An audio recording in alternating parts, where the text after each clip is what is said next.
brought before Agrippa and Bernice, his sister. The way they're presented in the text, before I actually looked up who they were, it seems like when they're introduced that they would be husband and wife, but they're brother and sister. And just to kind of give a little background information on what you're dealing with there, Festus, the guy who's bringing Paul before Agrippa and Bernice, Festus is the ruler from 59 to 62 AD, the governor of Judea. And so that kind of gives us a time frame. It's about 59 AD when this is happening. We don't know too much about him. He seems to be a fairly good ruler. He deals very quickly with legal matters. He's not drawing things out like Felix was before him. And he does seem to be a skillful negotiator. He does a good job at kind of keeping peace between the Romans and the Jews. Agrippa II is the son of Herod, who died in 44 AD. You can see that back in Acts chapter 12. And when his father died, he was, how old was he? He was about 15, I think, if I'm doing the math right in my head. And Claudius, the emperor at the time, knew him very well. He had been in Rome and thought he was too young to be the king, so he sent him somewhere else. And he winds up coming back to the region around this time. And he'll live to be an old man. He's good friends with Vespasian, with Titus, with Domitian. So he is he runs in a very powerful social circle. Bernice, his sister, is incredibly wealthy, and so she is also influential. She is a queen. She was married to the king of Chalcis, and so she's kind of influential too. And so when they're coming, even though they seem to be kind of relatively minor people, at least in the narrative that we get in the Bible, they are pretty significant historical figures in the Judean area, at least. Very powerful, very influential people. And so it's, Paul is standing before a very important audience. Any other information you guys have? Stephen, why is he referred to as a king? Most of the rulers we read about are called governors or procurators or something like that. So what's the significance of him being called a king? When Bernice's husband dies, so Bernice is married to the king of Chalcis. I can't remember his name right now. When he dies, Claudius appoints Agrippa king of Chalcis. And so there was some speculation that maybe Bernice kind of hurried her husband's death along in order to kind of get the family more involved. I don't know that that's true. I don't know that anybody could know. But he's also Nero, the Emperor Nero, will give him power over the territories of Galilee, Tiberias, and some other places that are close to the Judean area. So that's why he gets called a king, is he actually is a king over the region of Chalcis, which is, if I remember right, is northeast of Judea. Well, Agrippa, great-grandfather, was Herod, that in an attempt to eliminate Jesus, had all the babies killed. And so when you go down through their legacy, they've got a DNA which is not really exciting if you're Paul. But when it gets over to Paul, I think he surprises his legacy.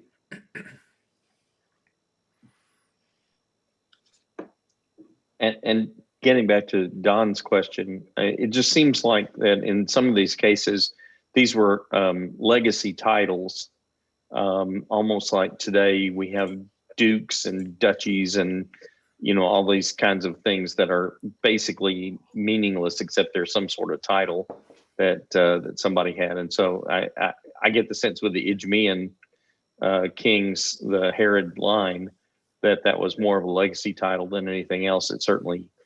They certainly fit square in the middle of the Roman government at this point. But it's interesting that there were lots of governors, proconsuls, and procurators that weren't Idumeans as well. So Yeah, my understanding is that his role is more like a governor. If he were a Roman, it would be governor. So you're probably right, Tim. It's probably honorary more than anything else. He is certainly not independent of the Roman Empire in any way. All right, so with that kind of background, let's just dive into the text, and we'll look at verses 13 through 22, where you kind of get introduced to them, and Festus is going to kind of give them a little bit of the background of what's going on. So, is there anything in that section, verses 13 through 22, that caught your attention or you thought was interesting?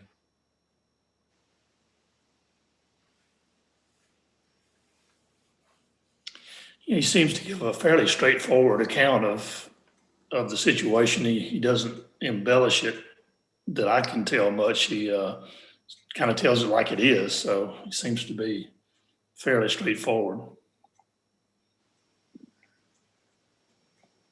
yeah, I think the key moment in all of this is verses 18 and 19, where he basically said, look, as mad as they were at this guy, I expect them to have some kind of terrible charges against him. And instead they had a disagreement about their law and about some dead man named Jesus who Paul said was still or was alive. I mean, that really sort of sums it up.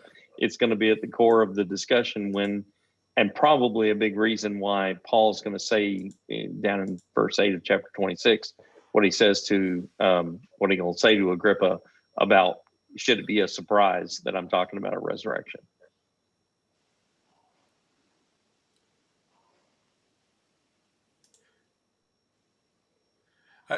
I, it's almost comical the way that Festus talks about that. You can, at least I can, I can hear the disbelief in his voice. A dead man who Paul claims is alive. It's the idea of a resurrection is silly to a Roman. Um, It fits with the narrative too that Felix would not be very understanding of the Jews in general, but certainly of the this idea that there's someone named Jesus that is the Savior, and the whole concept behind the Jews looking for a Savior.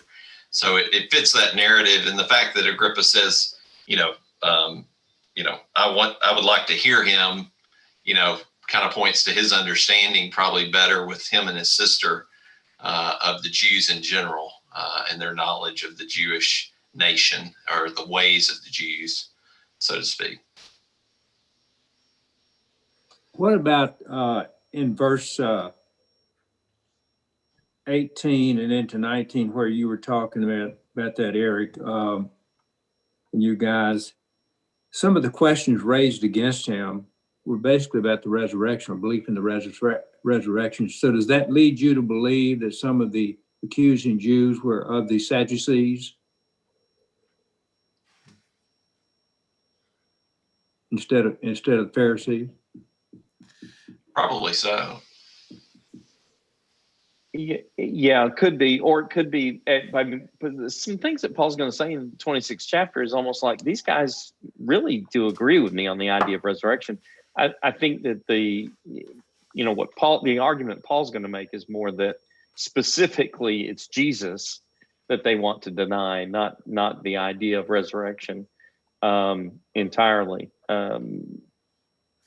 But yeah, there definitely would have been some of them who would have made fun of the resurrection. But I don't think that the chief priest would have been one of those guys. I'm not sure. But the other thing that I think we're going to see is Paul agreeing as to why they were upset with him is teaching to the Gentiles. I mean, that was that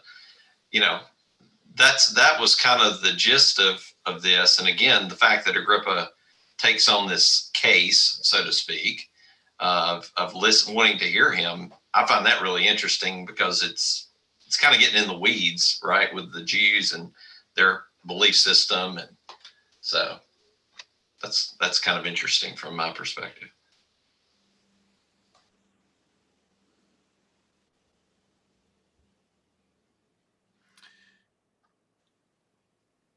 somebody mentioned it earlier. I don't remember who it was, but maybe something I forgot to mention about Agrippa and Bernice is they are Idumean, so they're from Esau's lineage, but they are extremely interested in Judea and Hebrew religion in general. Bernice, I think it's her third husband. It's hard to keep track. Uh, she has a rough life, and so when you read through her biography, she has a rough life. It's her third husband. She actually asks, and I don't want to say forces, but really encourages him to be circumcised. So they're pretty in tune with what is going on, which does make sense. Somebody said earlier why they would be interested, why they would want to know, because they seem to be very in tune and interested with what's going on in Hebrew religion.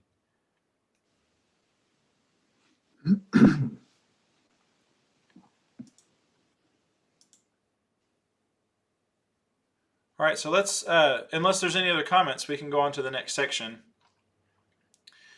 Let's look at verse 23 down through 27. And what did you guys notice in there?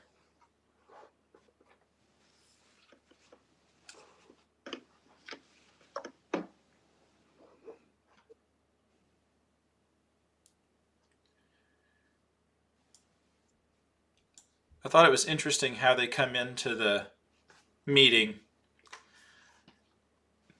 It's almost like the president is showing up to something.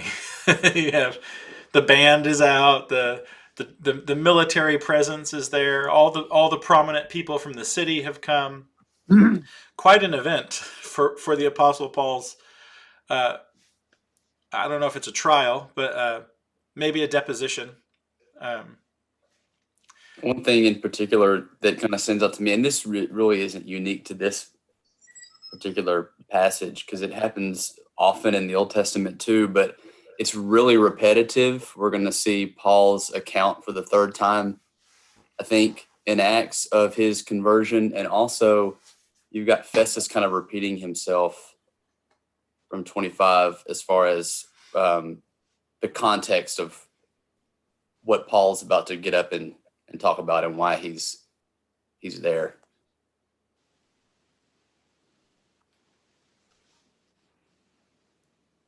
It's almost like Festus is saying, you know, I'm going to feel like an idiot sending this guy to appear before Caesar, and I don't even know what to say about it. So, you know, help me out here. You know the ins and outs of this kind of stuff, but Caesar's not going to have any interest whatsoever in these arguments between different factions of the Jews. So I need some help here.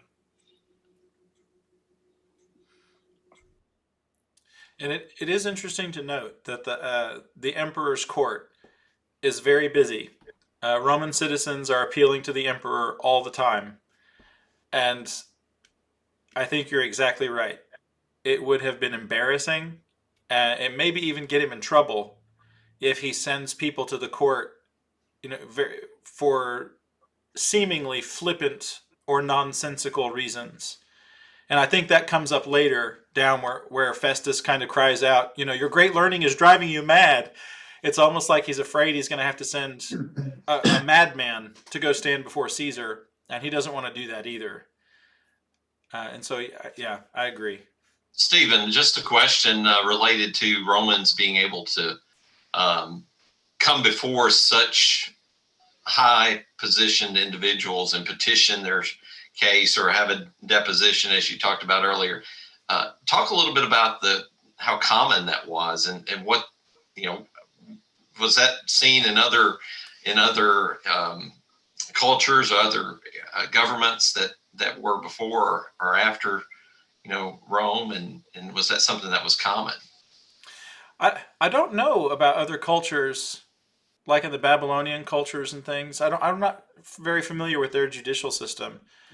But in Rome, it is where I have most of my experience, most of the research I've done. It's a lot more common than we might think. It's a lot like the district courts in ours. How if you just look at the docket for the district courts, they're flooded. And the procurators or the governors are kind of like the first step in that federal district court system. And so a governor is going to spend quite a bit of his time entangled in legal matters. He'll have, of course, have other people working for him, but a Roman citizen would have the right of appeal to the highest local official. And if the local official felt like the case was worthy and an appeal was made, it could be sent on to Caesar. And it happened a lot with business dealings, with military personnel. Sometimes things would wind up getting appealed to Caesar. There was one writer who said something about the Caesar's court that if Caesar himself sat at the court, always he showed up sometimes, but if he was there, that he would do nothing but sit in the court. And so it was a very similar to our judicial system, where it's full. And so this appeal, when we look at it and we talk about, you think about how many years Paul spends in prison with Felix and then Festus, and then in Rome, how long he's going to wait in Rome. It's very similar to our court system. You might have a case in federal court that's there for years, and it would be the same. It's interesting. They didn't point to judges to do. Maybe they had judges. I don't know. There were in Caesar's court. I mean, he had to have other people kind of sit. But anything that wasn't just, clear, they would kind of write a brief, and it would actually be brought before him, and he could decide. But that was only for Roman citizens. Not anybody could do that. So you had to be a citizen.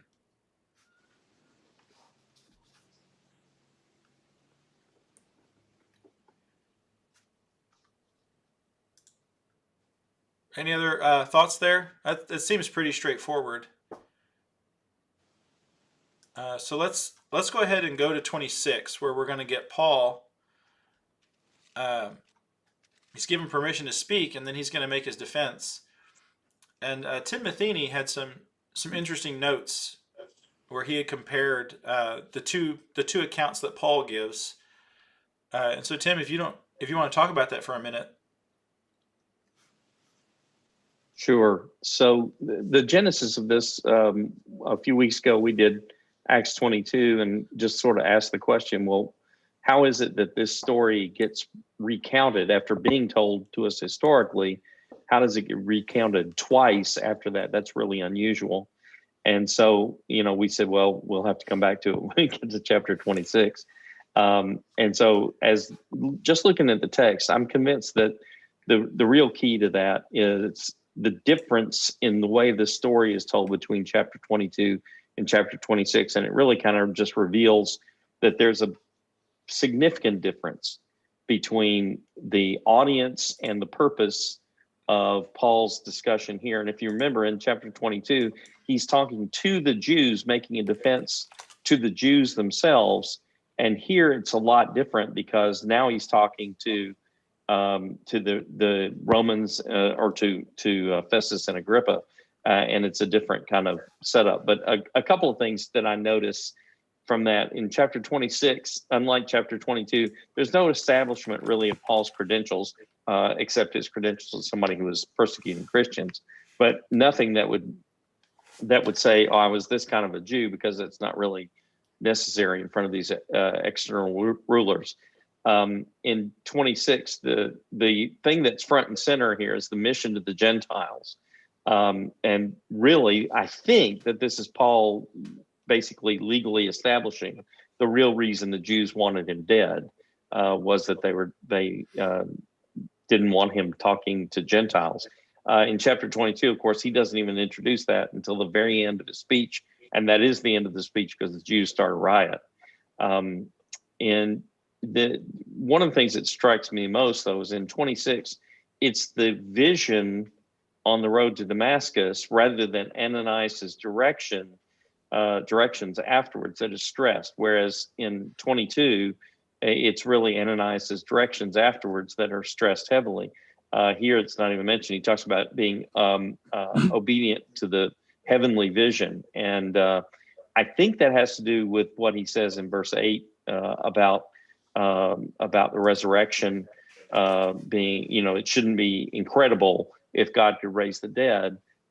His idea that a really key element is Jesus, the dead man that Festus was talking about, talking to him is it the cornerstone of all this.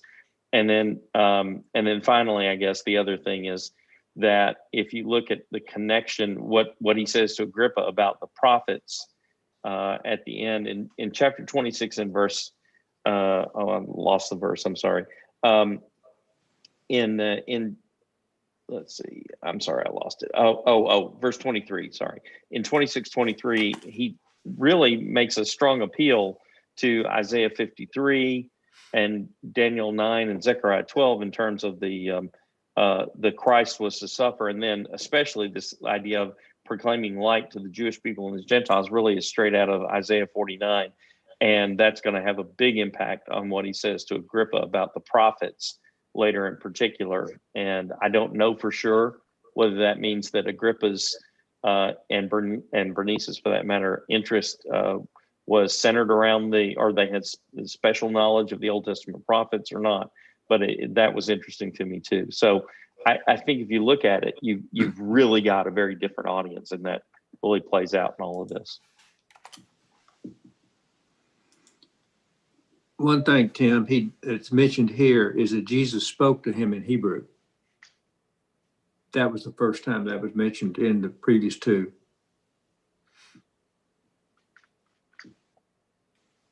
Yep.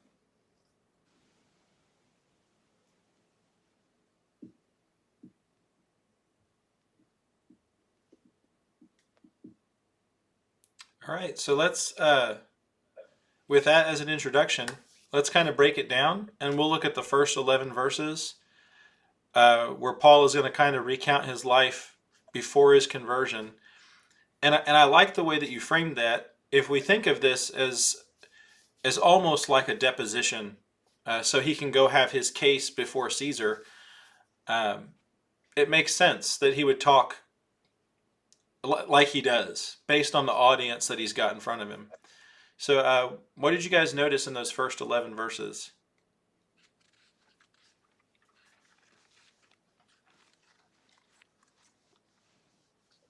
Well, just one thing that he specifically is quoted as saying when he's talking to King Agrippa, especially because you are familiar with all the customs and controversies of the Jews. He felt that, that he said he's fortunate. I feel myself fortunate to be before you. So again, referencing back to what you had informed us on, Stephen, about, King Agrippa and certainly him and his sister's knowledge of the Jewish way of living.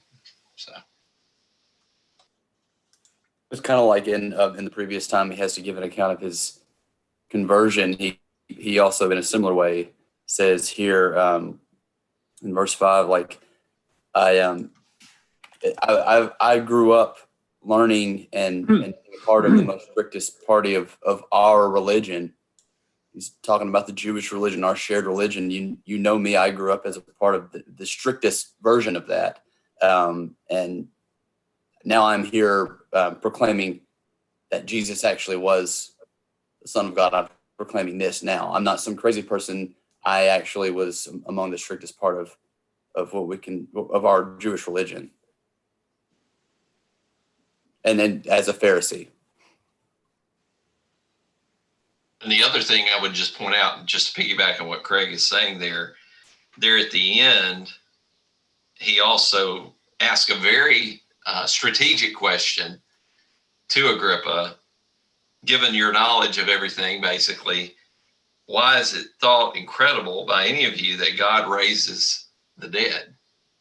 It's very strategic in the sense that he's making his case, and he's asking King Agrippa, if I get King Agrippa understanding this and he says yes, then all of a sudden I look pretty smart in the grand scheme of things. I mean, in the court of law, he's positioning himself very well, and it's a good setup, like Craig was talking about, and knowledge and who these people were. and then he asks the kind of the big question right on the front end of it. So another thing in this section that I think is pretty cool too is that he says, and now I stand here on trial because of my hope and the promise made by God to our fathers, to which our 12 tribes hope to attain.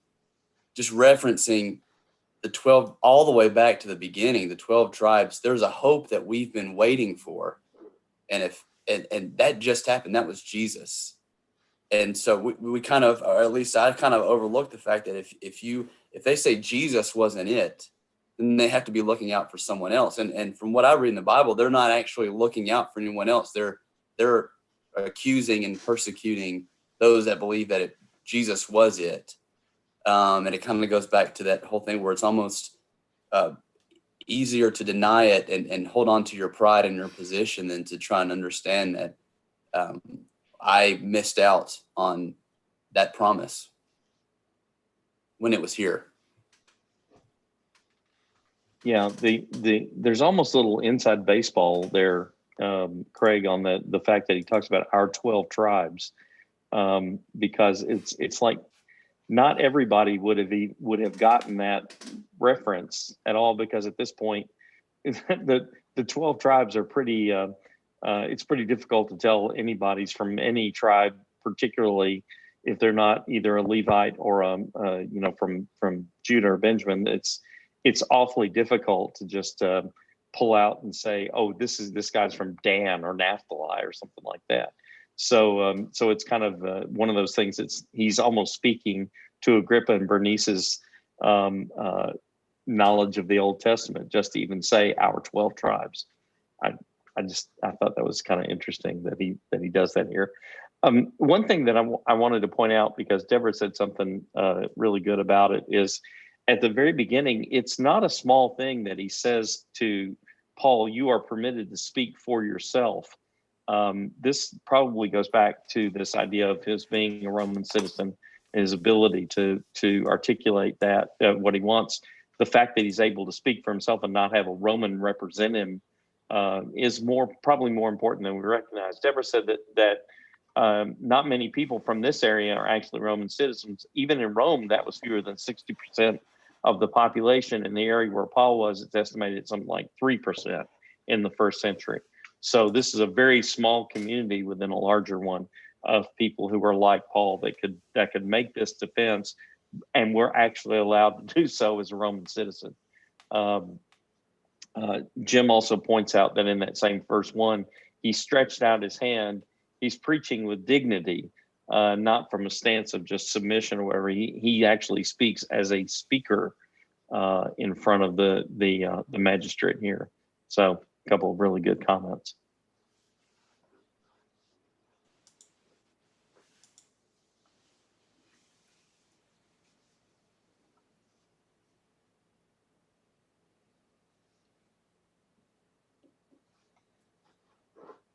All right.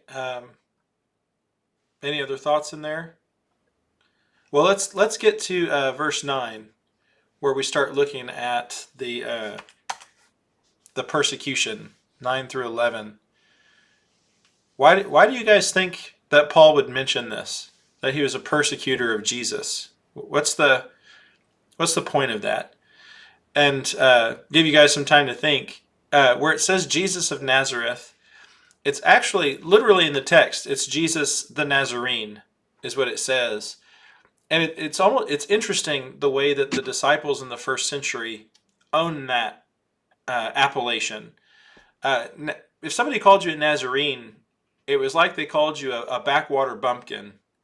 It's not a compliment.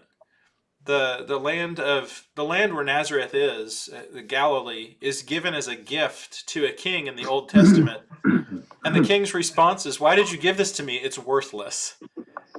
And so that's kind of when you note that Jesus is the Nazarene. It's not as far as the world is concerned, that's not noteworthy. It's not a good thing. So I guess there's two questions there. Why do you think he did that? Why note that if it's so unnoteworthy? And why do you think Why do you think he feels it's a good thing to mention his past? Is it possibly, Steve, Agrippa I, who was their father, had executed James, the apostle, and imprisoned Peter. So their family, over this period of time, had persecuted Christians. So was he drawing a line here to say, I used to do the same thing. I used to feel like you felt. I used to feel like your father felt. I used to feel like your grandfather felt. But when he tells him about his conversion and about the detail of what Jesus said to him in this accounting of it, and the purpose which goes into what everybody's already mentioned about the Gentiles, it just seems like that in this somewhere he's going to say, I used to be like you, and he says, I voted for the condemnation of these people. So I don't know whether was he a member of the Sanhedrin? Did he have an official vote where they cast the stones in the urns? I don't know. Does anybody else know if he was actually a member of the Sanhedrin? Because here he says down here in verse 10, I shut them up in prison, having received authority from the chief priest, and when they were put to death, I cast my vote against them. So that was just a thought that came up in some of the things I read, that the Sanhedrin had a process by which they cast a pebble into one urn. If there was conviction, they cast it in another urn if they were acquitted.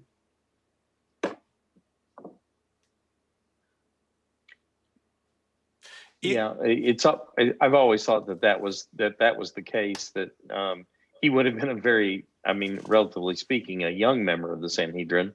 That's already pointed out in Acts when the whole thing with Stephen actually happens. But I think from this in particular, I think we gather that he was a member of the Sanhedrin. He's certainly been taught by some of the right people.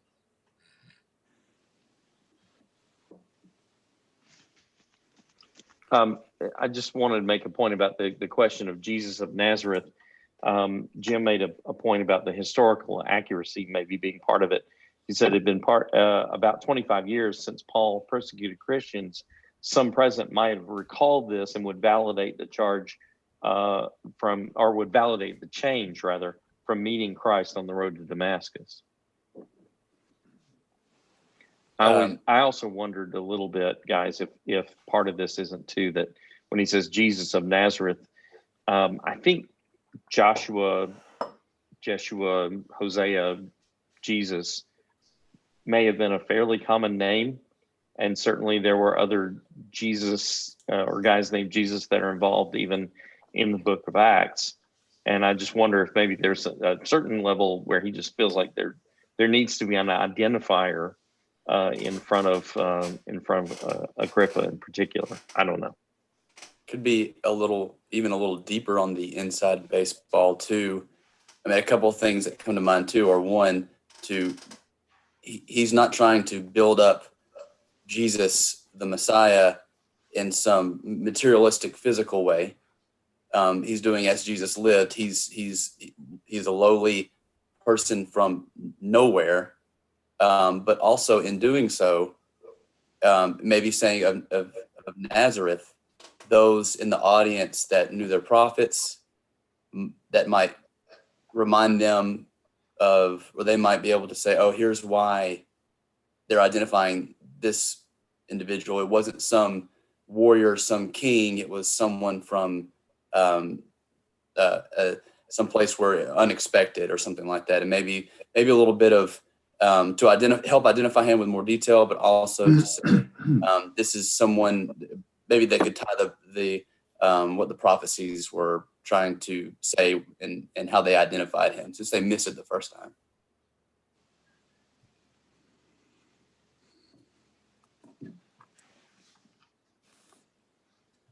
All right. We're going to have to move on to the next section so we can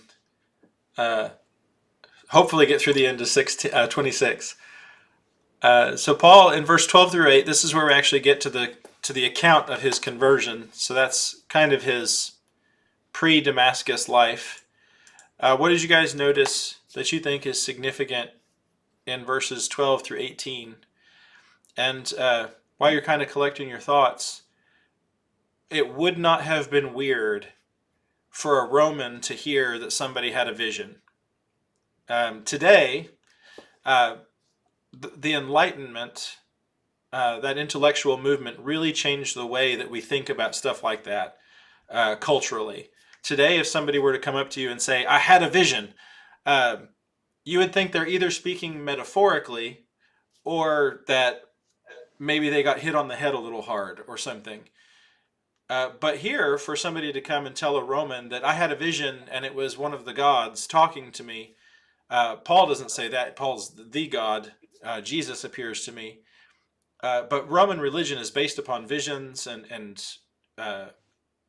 gods appearing and disappearing. And so none of this would have been weird necessarily for a Roman. Certainly not for Agrippa or Bernice, who seemed to be familiar with the Old Testament.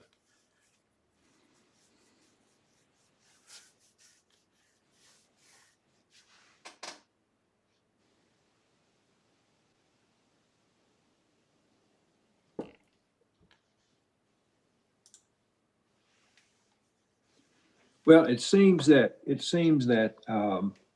when you read the account in verse 15, 16, and 17, it draws the narrative, the detail of the narrative that Paul gives a lot of credibility to the vision itself. When he speaks about the purpose he appeared to him for, that things that I have yet to reveal to you, that I will deliver you from the Gentiles to whom I send you, and the purpose that I'm sending you, and so forth. So it wasn't some sketchy vision. This was a recounting of a conversation, of an instructional conversation, an explanatory conversation that this Jesus had with him. So you go back to his background that he just talked about, the depths to which he persecuted Christians, to the degree that he went from city to city doing it. He was not a small bit player. He was a key player. And now here this is 180 degrees having a conversation or receiving a conversation from this Jesus that's detailing things that were to come and the purposes of them. So it's not some sketchy, it's nothing sketchy. I mean, everything he does here connects the dots exactly as to what he's saying and shows in a dramatic nature the transformation of him. Yeah, and it's interesting when you go back to Acts chapter 9, Luke's recording of the events there and what Jesus said are almost like the abbreviated version of what he then explains, in chapter 26, what we just read. So to Daryl's point, even though it's not all detailed back in chapter 9, there was a very clear, specific message and purpose for Paul, who, at the time was called Saul. And I think we see Paul explaining that, in very good detail here for those, with whom he's on trial with. The other thing that I would, this whole, the quote of, it is hard for you to kick against the goads. I've always loved that line, because it's like maybe he's even bringing this specific out at this time in this type of audience to say, I realized I had no choice but to believe, given the thing that I saw on the road to Damascus and the interaction that I had with the Savior. And I was clearly going against something that ultimately was wrong. And so I think for us, kicking against the goads doesn't resonate to the level that it might have for this particular audience. And to use this specific that he may not have used previously. Why did he pick this specific thing out to bring in at this time? It could have been for that very reason, to really say, look, this was something that ultimately I had to choose, given the truth that was before me. So I've always liked that phrase, kicking against the goads. Very detailed. If you know anything, if you've looked up anything about what a goad looks like and what it was used for in directing livestock.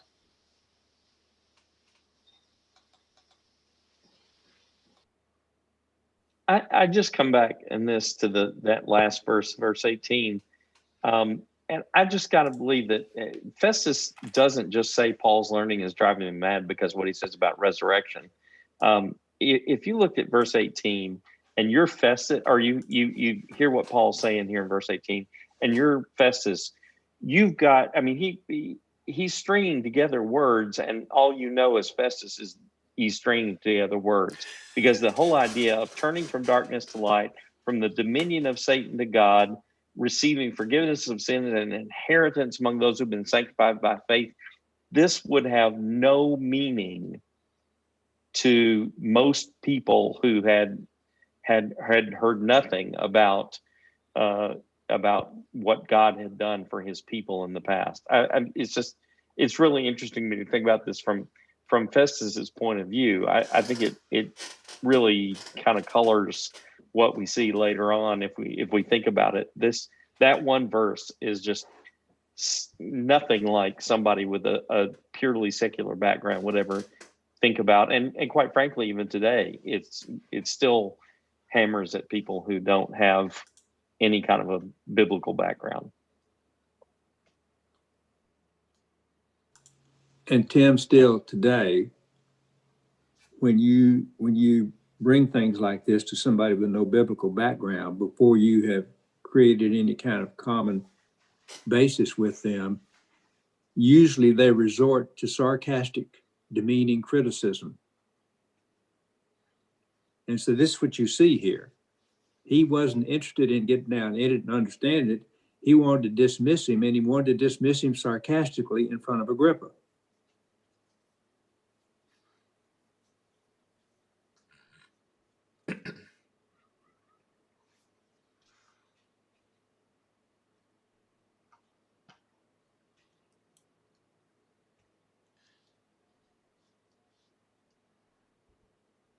Yeah, I like verse 18 too.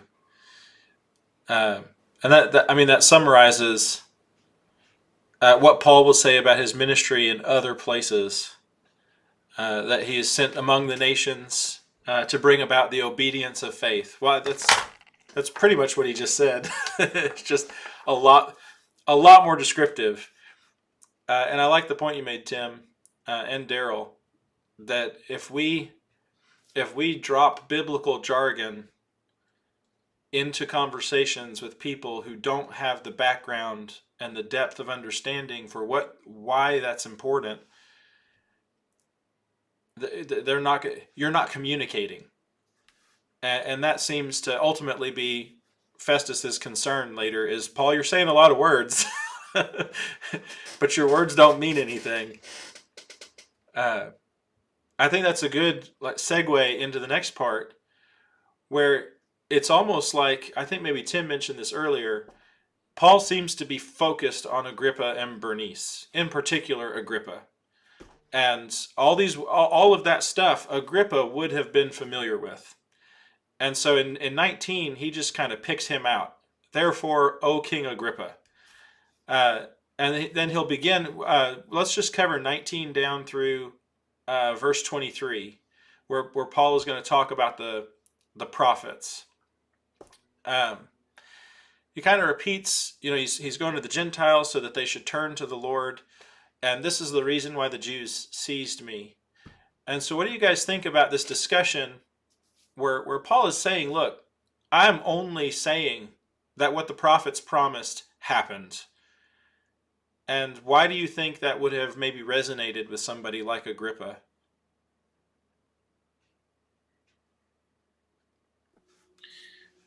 Well, he says down later on, do you believe in the prophets? I know that you do. So he knew enough about Agrippa to know that he was well versed in the old writings and had some level of belief in them. So I think he's working Agrippa because of what he knows about him.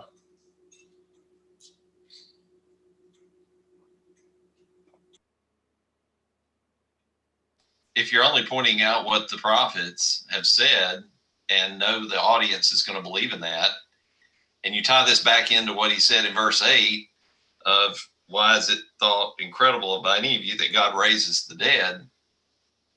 Again, it's like he's set this whole conversation up to really drive it home as to why he's in the right here, and he wants King Agrippa to acknowledge that, as well as acknowledge he should be defended for what he said.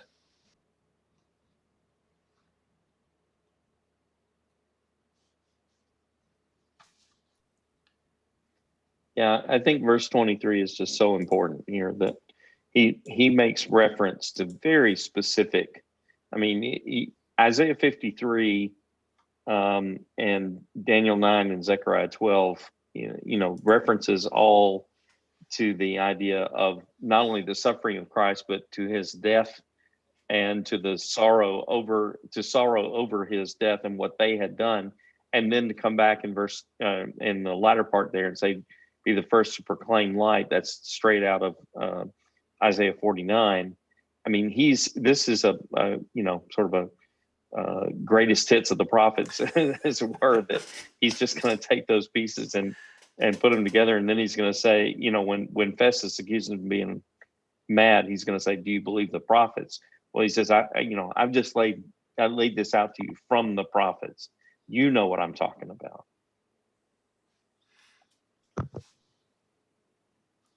I've always thought it interesting that since he is basically the last of the Herodian, basically an Edomite, that if he believes scripture and he believes prophecy, then he knows that as a people, they have many, several prophecies that are speaking directly to, the destruction and the justice being brought to Edom.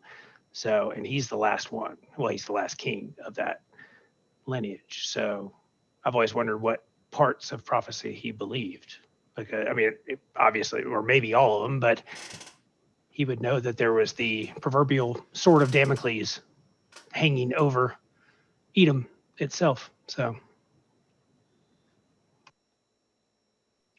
Yeah, Jim had a similar idea in that he just said, you look at God's purpose in this encounter, and you've got the highest Roman officials and the Idumeans, the highest officials in Israel literally are being exposed to the gospel through this trial.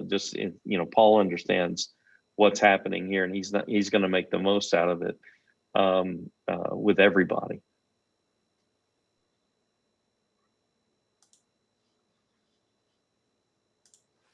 Yeah, I think that's a good lesson for us. The temptation would be in a legal deposition, if I'm in Paul's spot, to defend myself. And he does do that a little bit, but front and center is the gospel. And here he is. He's got an audience with a king that he knows is familiar with the Old Testament, at least a little bit. And so he preaches to the king. And so it's impressive. For him to even mention Moses too, he mentions Moses in that same passage there as he mentions the prophets. So again, he's kind of guns a-blazing, so to speak, with his message, and he's got a great audience to do it with. Yeah, Stephen, I think that's a good point. In the previous trial or deposition he's in, I think he does sort of defend himself. He takes an opportunity to actually kind of defend himself in a way, while he does also give his own account of his conversion and preach some too. But here, you're right. There's not a lot of defense.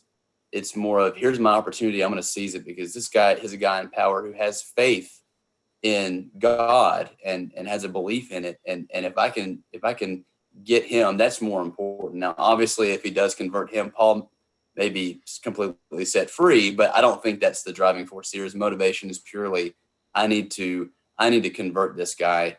And probably God was working Paul up through that system in order to get him in front of him. And at least that's probably what Paul's thinking. I have to assume that. That's a good segue to from 24 to the end of the chapter, where you have Festus cry out, "You're out of your mind." Paul's response is, "I'm speaking true and rational words," is the way the ESV renders it. Another way you could say that is, "I'm uttering words of truth and sobriety." In other words, I'm not crazy. And then he says, the king knows. Verse 26, we're right back to Agrippa.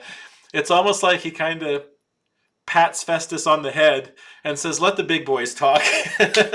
And so it's, without being rude or diminutive, that's kind of what he's doing. He's like, "No, I'm not crazy. You just don't understand where I'm coming from yet." And then he turns to Agrippa. And one of my favorite things is, this has not been done in a corner. At that point, anybody could have stood up and said, "Paul is making all of this up. This is ridiculous." But it wasn't done in a corner. So what do you guys, in 24 to the end, what are some things that stand out to you?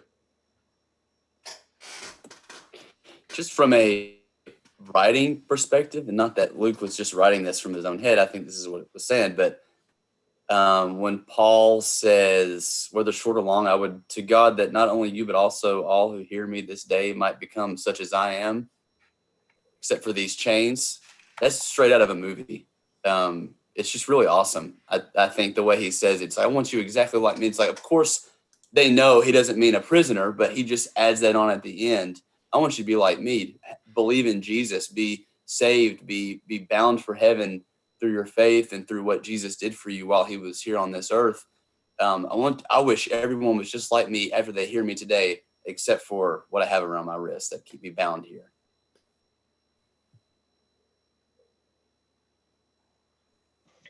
Debbie said Paul really does put Agrippa in a corner with this with this statement, with this question, "Do you believe the prophets?" "I know you do," because the implication is, if you believe the prophets, you know what I'm telling you is right. And it's how does Agrippa come back and deal with that?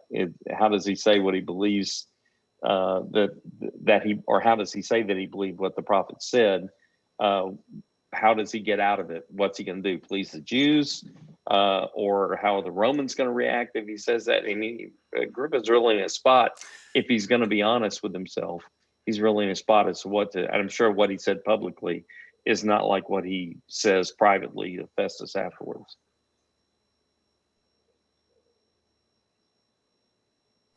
Well, and he said it in front of Festus. And there's a great, I mean, you can say it, you can give tribute to Agrippa, given what his father was and what his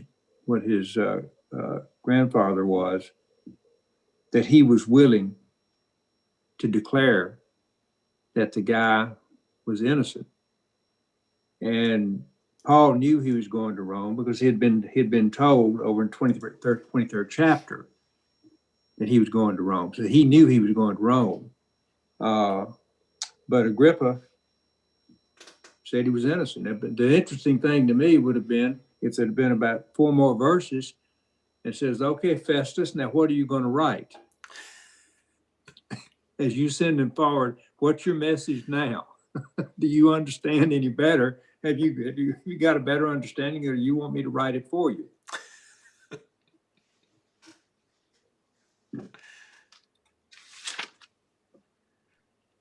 Yeah, it is. I mean, to Tim's point, it is really interesting when you get to verse 27 that Paul doesn't say, "Do you believe in Jesus?" or "Do you believe in the resurrection?" He gets to a more fundamental core issue with King Agrippa, going back to the prophet. So that it is pretty fascinating to watch how this all unfolds, and then where where Paul, as others have perceptively said, puts King Agrippa in a corner. So it's a neat dialogue.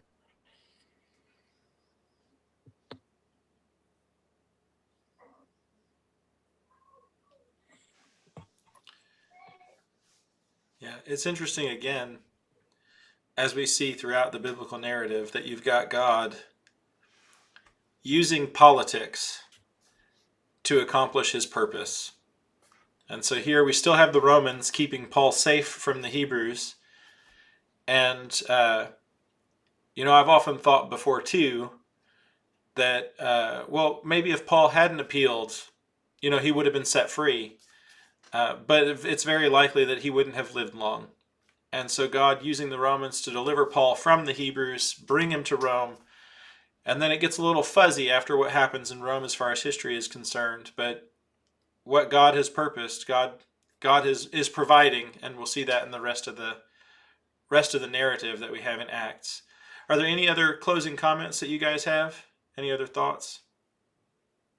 It's just that last verse, Stephen, also really strikes me that it's almost, you can hear it like, well, he could have been set free if he hadn't appealed. Almost like, well, he should have done that. And, the response is from Paul's perspective, being set free was not his goal in that trial.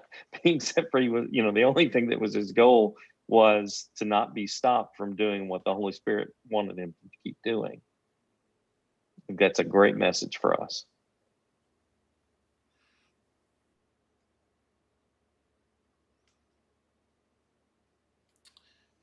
All right. Well, I'm going to go ahead and we'll finish the live stream on Facebook and YouTube. So if you've joined us there, thank you. And we'll go ahead and we'll finish out, have some announcements and closing prayer. But thank you for joining us. And we'll be back next week.